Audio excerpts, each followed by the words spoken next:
Hello, আসসালামু আলাইকুম সকলকে। Hello my dear listeners and viewers, আসসালামু আলাইকুম আবারও জানালাম। আর আমি ঠিকঠাক চলে এসেছি 9টা বেজে 5 মিনিটে, যদিও আসার কথা ছিল 9টায়, কিন্তু যেহেতু রিভিউ.কম শোটা মেইনলি আমার আর আরজে জেমিমার, কিন্তু আরজে জেমিমা আজকেও আমাকে ফাঁকি দিয়েছে। সে আমাকে বলেছে যে তার নেটওয়ার্কে নাকি ঝামেলা, নেটওয়ার্ক দ্যাট মিন তার পাশে কারেন্ট নেই। সে আসে আসে বলে আজকেও আমাকে ফাঁকি দিল। তো এই ফাঁকি দেওয়ার মানেটা আসলে কি আমি কোনোভাবেই বুঝতে পারছি না। যাই হোক, আপনারা শুনছেন রেডিও 16 আর শুনছেন আরজে আবেগকে উইথ রিভিউ.কম এর সাথে। রিভিউ.কম এর আরেকজন যে আরজে, উনি আরজে জেমিমা। আরজে জেমিমা আজকেও নেই, তার একটু টেকনিক্যাল ইস্যুস। তাই রিভিউ.কম তো আর ছেড়ে দেওয়া যায় না, রিভিউ.কম তো আর বন্ধ করে রাখা যায় না। যদিও আমরা গত দুটো এপিসোড একদমই বন্ধ রেখেছিলাম, আসতে পারিনি আমরা কোনো না কোনো কারণবশত। তাই আজকে এই মুহূর্তে আমি একাই চলে এলাম রিভিউ.কম নিয়ে। আর ক্যাপশন দেখে বোঝা যাচ্ছে যে আজকে রিভিউ করা হবে বেশি কিছু না, রিভিউ করা হবে গান। ঠিক আছে, আর আমি গানগুলি রিভিউ করব তিনটা মোটামুটি বিখ্যাত, দ্যাট আই মিন তিনজন মানুষের, আর তিনটি মোটামুটি ভালো ধরনের আর কি কি বলে এটাকে, জনপ্রিয় তিনটি গান নিয়ে কথা বলবো। আমি একাই বলবো, যদিও আরজে জেমিমা থাকলে আজকে অনেক বেশি ভালো হতো, কিন্তু যেহেতু আরজে জেমিমা আসতে পারছে না, এর জন্য তো আসলে সেরকম কিছু করার নেই। কমেন্ট এসেছে, কমেন্ট করে তারপর রিভিউ চলে যায়, রাইট? না, নকিব আহসান আকাশ লিখেছে, হাই ভাইয়া। হ্যালো ভাইয়া, কি অবস্থা, কেমন আছো, কমেন্টের মাধ্যমে জানিয়ে দাও। আর আবার আরেকটা কমেন্ট এসেছে, আরাফুদ্দিন লিখেছে, কি অবস্থা ভাই? এই তো আলহামদুলিল্লাহ ভাই, আছি কোন রকম। তুমি কেমন আছো কমেন্টের মাধ্যমে আমাকে জানিয়ে দিবে অবশ্যই অবশ্যই, রাইট? এবং ভুলেও মনের ভুলেও ভুল করেও ইচ্ছে হলেও ভুল করেও ভুল করা যাবে না। সেটা হচ্ছে যে লাইভটি শেয়ার করতে কোনোভাবে ভুলো না, ঠিক আছে? কারণ আজ আমাকে একা চালাতে হবে এই লাইভটি, দ্যাট আই মিন আজকে আমাকে একাই শোটা শেষ করতে হবে। আমার আর যে জেমিমা আজকে আমার সাথে নেই। যাই হোক my dear listeners and viewers, যেহেতু রিভিউ.কম, রিভিউ.কম মানে আমাদের মেইন মোটোটা হচ্ছে কি, ওই প্রমোট বাংলাদেশ, ওই প্রমোট কালচার। দ্যাটস ওয়াই রিভিউ.কম আমরা বাংলা গান, বাংলা নাটক এবং বাংলা সিনেমা বা বাংলা মুভি নিয়ে আমরা রিভিউ করে থাকি, রাইট? একদমই তাই, একদম সঠিক কথাটি আমি বলেছি। তো আজকে যেহেতু আমাকে আরজে নেই, আর আজকে রিভিউ করার কথা হচ্ছে গান নিয়ে, বাংলা গান নিয়ে। সুতরাং যেহেতু আরজে জেমিমা নেই, সুতরাং আমি আমার ইচ্ছে মতো গান নিয়ে কিন্তু রিভিউ করতে পারি। আর আমি ওই যে একটা কথা, আমি খুব বেশি রোমান্টিক মানুষ না। দ্যাটস আমি কিন্তু সবসময় একটু কষ্ট পাওয়া বা একটু ব্যথিত গান, স্মৃতিচারণমূলক গানগুলি নিয়ে আমি রিভিউ করে থাকি। আজকে আমি প্রথমে যে গানটি নিয়ে কথা বলতে চাচ্ছি, সেটা কিন্তু একটা চমৎকার একটা গান। সেটা আমাদের শ্রদ্ধেয় আয়ুব বাচ্চু স্যারের, এলআরবি ব্যান্ড। গানটির নাম হচ্ছে ফেরারি এই মনটা আমার। এই গানটা হয়তো সবাই শুনেছে, কম বেশি, সবাই না, পুরো গোটা বাংলাদেশে অলমোস্ট সকলে এই গানটি শুনেছে। ফেরারি এই মনটা আমার, ফেরারি এই মনটা আমার, মানে না বোঝে না কোনো বাধা। উফ, এই গানটা শুনলে এখন আমার গা শিউরে উঠছে। আমার যদি আসলে কপিরাইট প্রবলেমটা না থাকতো, তাহলে আমি গানটা এখন প্লে করে দিতাম। এই গানটার মাধ্যমে আয়ুব বাচ্চু স্যার কিন্তু এক সীমাহীন কথার আখ্যান ঢুকিয়ে দিয়েছে, রাইট? কারণ এই গানটার ভিতরে যে মাহাত্ম্যটা ছিল, সেটা কিন্তু আয়ুব বাচ্চু স্যার সম্পূর্ণটা বুঝিয়েছে। একটা মন কিভাবে আরেকটা মনকে খুঁজছে, ফেরারি হয়ে, ফেরারি পাখি হয়ে খুঁজছে আরেকটা মনকে, ঠিক আছে? সেই মনের ব্যথা, সেই মনের আবেগ, সেই মনের অনুভূতিগুলি আয়ুব বাচ্চু স্যার কিন্তু এই গানের মাধ্যমে ফুটিয়ে তুলেছে। আর আপনারা জানেন কিনা আমি জানি না, আমি কিন্তু খুব ভালো করেই জানি যে আয়ুব বাচ্চু স্যারের জীবনে একটা কঠিন ব্যথা বা অনুভূতি রয়েছিল, যা তিনি মৃত্যুর আগে একটা অনুষ্ঠানে প্রকাশ করে গিয়েছিল আর কি। অনুষ্ঠান বলতে সেটা একটা টক শোর মতো বলা যায়, এটা বাহিরে একটা ব্লগিং এর মতো ছিল, একজন নিউজ রিপোর্টারের সাথেই কথোপকথন হচ্ছিল। তো সে তার কষ্টের কথা কোনোটাই বলে নাই, কিন্তু তার এই কষ্ট থেকে এই গানগুলি লেখা, কষ্টের গানগুলি লেখা, যেমন ফেরারি মনটি আমার, মনটাই আমার, সে তারা ভরা রাতে, অনেক অনেক গান, ঠিক আছে? তো ফেরার এই মনটা গান আপনারা কতটুকু শুনেছেন জানি না আমি, বাট আমি যতটুকু জানি যে এটা বহুল প্রচলিত এবং অনেক বেশি জনপ্রিয় একটি গান ছিল এলআরবি ব্র্যান্ডের। আর হচ্ছে এলআরবি ব্র্যান্ডের থেকে বড় কথা হচ্ছে যে আইয়ুব বাচ্চু স্যারের সব থেকে অনেক অনেক বেশি জনপ্রিয় একটা গান এটা, ঠিক আছে? তো my dear listeners and viewers, এই গানের যদি রেটিং করতে হয়, যেহেতু আজকে আরজে জেমিমা নেই, রেটিং করতে গেলে যেই সমস্যাটা হয় আমার আর আরজে জেমিমার, সেটা কিন্তু আজকে হচ্ছে না। কারণ আজকে আমি একাই আছি এখানে, আর এই রেটিংস দিতে হলে আমাকে একাই দিতে হবে, আর আমি একাই দিব। আর যদি এই রেটিংস দিতে, যেহেতু আমার অনেক বেশি পছন্দের একটা গান এটা, দ্যাটস ওয়াই আমি যদি রেটিংস করতে চাই তাহলে আমি এটাকে দেব 8 আউট অফ 10, বিকজ এই গানটার ভিতরে যে মাহাত্ম্যটা আছে সেই মাহাত্ম্যটা আমার অনেক ভালো লাগে। আমার লাইফে হয়তো সেরকম কিছু ঘটেনি কখনো, বাট দিন শেষে আলটিমেটলি এই গানটা একটা অর্থবহুল বা অর্থপূর্ণ একটা গান, যেটা আমার সব থেকে আমার ফেভারিট সং গুলির ভিতরে তালিকাভুক্ত। ওকে, তো my dear listeners and viewers, আপনারা শুনে থাকবেন আমি জানি গানটা, আর যদি না শুনে থাকেন অবশ্যই অবশ্যই গানটা শুনবেন এবং গানটা শুনে গানের ভিতরের কথাগুলি বোঝার চেষ্টা করবেন। লিরিক্স গুলি আমি চাইলে গড় গড় করে বলে দিতে পারতাম, কিন্তু বললে তো সম্পূর্ণ গানটাই আমি গিয়ে দিচ্ছি, রাইট? তো dear listeners and viewers, thank you so much. এই গানটা আমি রিভিউ করলাম, আপনাদের কাছে কেমন লেগেছে কমেন্টের মাধ্যমে আমাকে জানিয়ে দিবেন।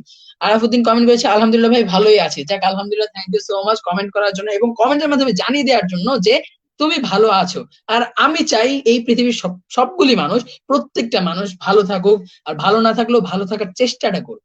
কারণ জীবনে যদি ভালো না থাকা যায় তাহলে কিন্তু আসলে কোনো কিছুই পূর্ণতা পাবে না।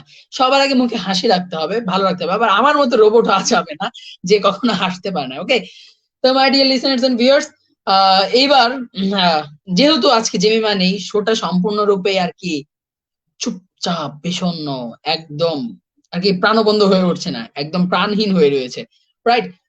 তাও কিছু করার নাই, কিছুই করার নাই, বিকজ আরজে জেমিমা নাই। সে যে কই গেছে তার উদ্দেশ্য করে আমার একটা গান গাইতে ইচ্ছে করতেছে, সেই গানটা আমি একটু পরে শোনাবো। তো তার আগে এখন আমি ইচ্ছে করছে আমার যে গানটি নিয়ে কথা বলার জন্য, সেই গানটি নিয়ে আমি অবশ্যই কথা বলবো। আর সেই গানটি বেশ কিছুদিন ধরে আমরা জানি ফেসবুকে অনেক বেশি ভাইরাল হয়েছে বা কিছু বলা যায়, ঠিক আছে? ভাইরাল হয়েছে বলতে আগে কতটুকু ছিল জানি না। গানটির নাম হচ্ছে অবস্থান। হ্যাঁ, অবস্থান কাভার করেছিল রাকিব হাসান কিছুদিন আগে, যেই কাভার করছে। আর এই কাভারটা আমরা বেশি শুনেছি, আমরা মেইন গানটা কিন্তু খুব বেশি শোনা হয়নি। বাট আলটিমেটলি আমার কাভার সং যেটা রাকিব হাসান করেছিল, সেই কাভার সংটা কিন্তু আমরা সবাই শুনে, এবং প্রত্যেকটা মানুষের অলমোস্ট অনেক মানুষের ফেসবুক ওয়ালে, টাইম লাইনে কিন্তু এই কভার সংটা কিন্তু আমরা দেখে থাকি, ঠিক আছে? ইভেন আমি নিজেও শেয়ার করেছিলাম, আমি কয়েকবার স্টোরিও দিয়েছিলাম, কারণ এই গানটাও একটা অর্থবহুল গান, যে তুমি এত সহজে ভুলতে পারো অন্য কাউকে জড়িয়ে ধরো। এই কথাটা, এই কথাগুলি, গানের লিরিক্স গুলি কিন্তু প্রত্যেকটা মানুষকে দোলা দেয়, একটা অন্যরকম অনুভূতি জাগায়, অন্যরকম অনুশোচনা দেয়। কারণ হচ্ছে একটা মানুষ একটা মানুষের সাথে যখন সম্পর্কে থাকে, ভালোবাসে, কিন্তু সেই সম্পর্কে বিচ্ছেদ হতে পারে, এটাই বড্ড স্বাভাবিক। কিন্তু সম্পর্কে বিচ্ছেদ হওয়ার পর খুব দ্রুত অন্য কাউকে জড়িয়ে ধরা, হাতে হাত রেখে হাঁটা, এই জিনিসগুলো না একটু বেমানান, ঠিক আছে? এই গানের কথাগুলি এইভাবে যে আমি তুমি সাইকেল চালানো শিখবে তাই আমি আজও সাইকেল চালিয়ে যাই, তোমাকে ফিজিক্স পড়াটা বুঝিয়ে দিবে বলে এখনো ব্যাগে ফিজিক্স বইটা থাকে। এই যে অনুভূতিগুলি, এই অনুভূতিগুলি কিন্তু গানের ভিতর প্রকাশ করেছে। একটা মানুষের সাথে যখন একটা মানুষের রিলেশন থাকে, বন্ডিং থাকে, তখন কিন্তু সেই মানুষটা চায় যে তার প্রিয় মানুষের সমস্ত বা প্রিয় মানুষের সকল দায়িত্ব নিজে নিতে। একইভাবে এই গানটার ভিতরে কিন্তু ওই প্রেমিকটা সকল দায়িত্ব কিন্তু নিয়েছে, কিন্তু দিন শেষে কি হলো, যখন গার্লফ্রেন্ডের সাথে বা ভালোবাসার মানুষের প্রিয়তমার সাথে রিলেশনটা শেষ হয়ে যায়, তারপরে কিন্তু সে অন্য আরেকজনের হাত ধরে। সেইখান থেকে এই গান যে অবস্থান, হম, গানটার মূল উদ্দেশ্য, অবস্থানের মানেই হচ্ছে যে তুমি এত সহজে ভুলতে পারো অন্য কাউকে জড়িয়ে ধরো, আমি কেন ভুলে যেতে পারি না। আসলে এই গানটার প্রত্যেকটা লিরিক্স আপনাদেরকে কতটা বুঝিয়েছে, কতটা অনুভূতি দিয়েছে তা আমি জানি না, কিন্তু আমাকে আপনারা জানিয়ে দিতেই পারেন। কমেন্ট সেকশনটা কেন খালি থাকবে? কমেন্ট সেকশন আমরা কমেন্ট করে জানিয়ে দেন যে কেমন লাগছে, বা এই গানটা আপনাদের কাছে কতটুকু ভালো লেগেছে। কিন্তু আমার কাছে কিন্তু এই গানটা সর্বাঙ্গিক দিক থেকে, সকল দিক থেকে অনেক বেশি ভালো লেগেছে। কারণ গানের প্রত্যেকটি কথাই কিন্তু ভাবার মতো, অনুশোচনা জাগানোর মতো, অনুভূতি দেওয়ার মতো, তাই না? একদমই তাই। আর এই গানটা যে কার সেটা কিন্তু আমি বলিনি, গানটা কিন্তু ইথারের মোস্ট ফেভারিট একটা সং। প্রত্যেকেরই। আর এটা হচ্ছে যে অরিজিনাল সং ক্রেডিট হচ্ছে হাইওয়ে ব্যান্ড, যেটা ব্যান্ডের নাম হচ্ছে হাইওয়ে ব্যান্ড, রাইট? এটা অনেকদিন আগেরই গান, তো রিসেন্ট যে কাভার করেছে আমি সেই কাভার নিয়ে কথা বলছি, ওকে? তো my dear listeners and viewers, যদি আপনাদের কাছে এই গানটা কতটুকু ভালো লেগেছে আমি কিন্তু জানি না, আমাকে জানিয়ে দিতে পারেন কমেন্টের মাধ্যমে যে আপনাদের কাছে এই গানটি কতটুকু ভালো লেগেছে। আমার কাছে যদি ভালো লাগার কথা বলতে চাই, তাহলে এই গানটি আমার কাছে অনেক বেশি ভালো লেগেছে। আর রেটিংস করতে গেলে আমি এই গানটিতে, যদি কাভারের দিক থেকে যাই, কাভারের দিক থেকে আমি দেবো 7/10। আর যদি আমি মেইন সংটা নিয়ে বলতে চাই, তাহলে আমি বলবো যে 8/10। বিকজ আহিব বাচ্চু স্যারের যে গানটা ছিল সেটা তো অমাইক একটা গান, আর এখানে যে অবস্থান যে গানটা সেটাও একটা অন্যরকম ভিন্ন একটা ভালো লাগার গান। দ্যাটস ওয়াই রেটিং কিন্তু আমাকে করতেই হচ্ছে। তাই আমি যেহেতু কাভার করেছে একজন, কাভারেরটা বিষয় নিয়ে আমি কথা বলেছি, দ্যাটস ওয়াই কাভার যে করেছে কাভারের অনুপাতে আমি দিব 7/10। আর মেইন গানটা বা প্রধান যে মৌলিক যেভাবে গানটা শুরু হয়েছে সেখানে ক্ষেত্রে বলতে গেলে আমি বলবো যে 8/10। ওকে, থ্যাংক ইউ সো মাচ। এরপরে আমি যেহেতু আজকে আমার শো আমি মেনশন করে দিচ্ছি গানের রিভিউ করতে রিভিউ.com নিয়ে, আমি আর যে আবেগ চলে এলাম আর যে জিমিমাকে ছাড়া। আমি কিন্তু তাকে ছেড়ে আসিনি, সে আমাকে ছেড়ে দিয়েছে। কিন্তু তাকে উদ্দেশ্য করেই আমি আজকে আরেকটা গান সম্পূর্ণরূপে তাকে ডেডিকেট করে আমি আরেকটা গানের কথা বলবো। সেই গানটা হচ্ছে যে আমাদের অন্যতম জনপ্রিয় একজন শিল্পী বাংলাদেশের আসিফ আকবর, নামটা আমরা সবাই শুনে থাকবো, কম বেশি না প্রত্যেকটা মানুষই জানি, কারণ প্রেমের যত গান আছে সব গানের অধিকাংশ গান নিয়েই কিন্তু কাজ করেছে হলো আসিফ আকবর সাহেব, হ্যাঁ? দ্যাটস আসিফ আকবরের গানটা হচ্ছে, যে গানটা নিয়ে আমি কথা বলবো, এখনো মাঝে মাঝে। ঠিক আছে, এখনো মাঝে মাঝে গানটা হয়তো সবাই শুনে থাকবেন, কারণ এই গানটা শোনারই কথা। গানটা তো আর আজকে না, গানটা অনেক আগে গান, প্রায় 2017 কি 2018 সালের গান। আর আমরা সবাই হয়তো 2020 সালে এসে শুনেছি। এখনো মাঝে মাঝে মাঝ রাতে ঘুমের ঘরে শুনি তোমার পায়ের আওয়াজ। তারপর তো আমি ভুলে গেছি, বাট গানটা আমি পারি। আমার যদি ভালো একটা গলা থাকতো সকলকে আমি গেয়ে গানটা শোনাতাম। তারপর আবার নোবেল রিসেন্ট কিন্তু এটাকে প্রায় লকডাউন শুরুতে 8 মাস আগে নোবেল, আমাদের যে ওভার হেটেড সিঙ্গার বা যাই হোক না কেন, ওটা ভালো একটা সিঙ্গার, আমার ব্যক্তিগত ভাবে আমি তাকে অনেক পছন্দ করি, তার কভার সং গুলি। তো সে এটা কভার করেছে, ভালোই মোটামুটি ভালো একটা সাড়া জাগিয়েছে। তো আমি এই গানটা মিস জেমিমাকে কেন উদ্দেশ্য করে বলছি, কারণ হচ্ছে সে আজকে আসবে, আসার কথা গত এই সপ্তাহে, পুরো সপ্তাহ আমরা রিভিউ.com চালাতে পারিনি, করতে পারিনি শোটা, কিন্তু আজকেও সে আসতে পারেনি। তাহলে সে তো আমাকে ধোকা দিল, তাই না? কারণ ধোকা দিয়েই তো আমাকে সে ছেড়ে চলে গেছে, আর তার জন্যই তো আমি এখন একা একা এখানে বসে আছি। তাই আমি মাঝে মাঝে গানটাকে অনুভব করছি। এখনো মাঝে মাঝে আমার মনে পড়ে রিভিউ.com, গত রিভিউ.com গুলির কথা, যেদিন জেমিমা ছিল আমার সাথে একইভাবে শুতে। আমি আজকে তাকে অনুভব করছি, তার কথাগুলি আমার কানে বাজছে, কিন্তু আলটিমেটলি সে নেই। একদমই কিন্তু তাই। কারণ হচ্ছে গানটা কিন্তু আমি তাকে ডেডিকেট করে চয়েস করা বা পছন্দ করার একটাই মূল কথা হচ্ছে তাকে ডেডিকেট করে বলছে, কারণ সে এসে এসে আমাকে এই নিয়ে 2 দিন ফাঁকি দিল, এবং গত সপ্তাহে বা এই সপ্তাহে আমরা দুটো শো মিস করে গেছি। এর জন্য আন্তরিকভাবে আমরা ক্ষমা চাচ্ছি। যদিও জেমিমা নেই, তবুও আমি একাই ক্ষমা চাচ্ছি। সে হয়তো আসবে নেক্সট কোনো দিন অন্য কোনো রিভিউ.com শোতে। এবার চলে আসে আবার এই গানটিতে, এখনো মাঝে মাঝে, মাঝে রাতে ঘুমের ঘোরে শুনি তোমার পায়ের আওয়াজ, যেন তুমি এসেছো ফিরে, তুমি চলে গেছো অনেক দূরে, এই মনে রাঙিনা ছেড়ে। আমি আর পারলাম না আমার আবেগটাকে আটকে রাখতে, শেষ পর্যন্ত গেয়েই ফেললাম ভাঙা গলায় 2-3টে লাইন।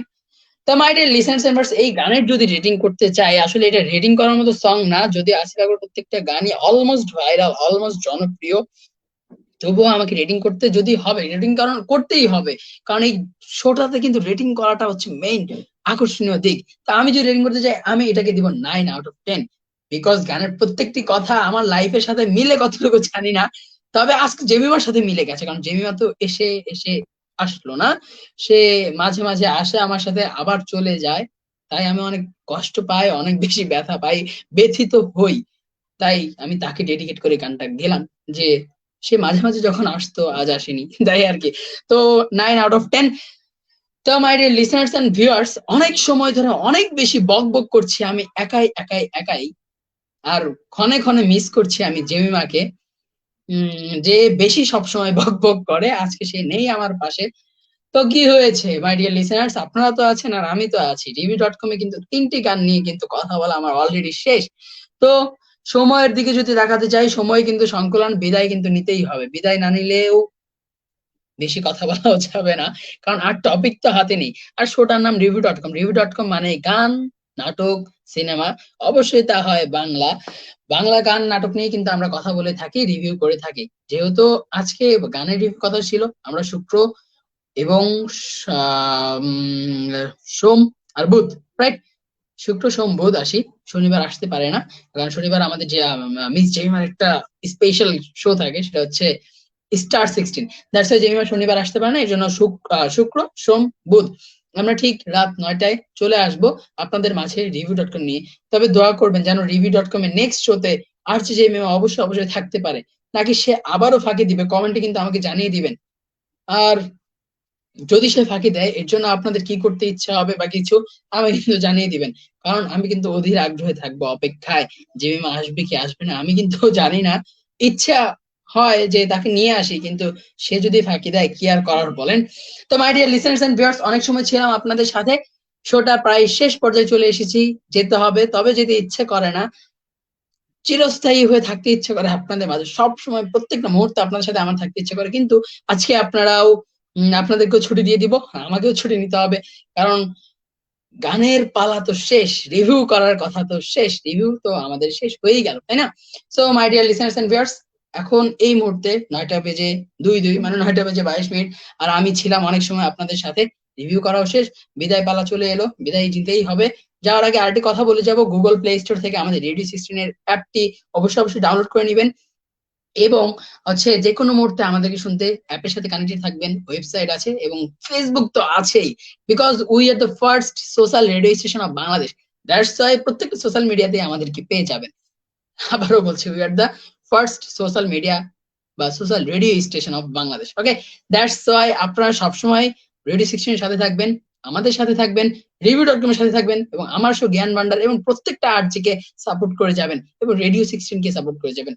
তো দিন শেষের মধ্যে কথা একটা কথাই যে, সেটা হচ্ছে always stay connected with radio 16 and always stay connected with us, and always আবারও বলছি stay connected with রেডিও 16। তো my dear listeners and viewers, এখানে আজকের মতো আমি এখানেই নিচ্ছি বিদায়। রাতের শুভেচ্ছা জানাই, গুড নাইট, আল্লাহ হাফেজ সকলকে, আসসালামু আলাইকুম।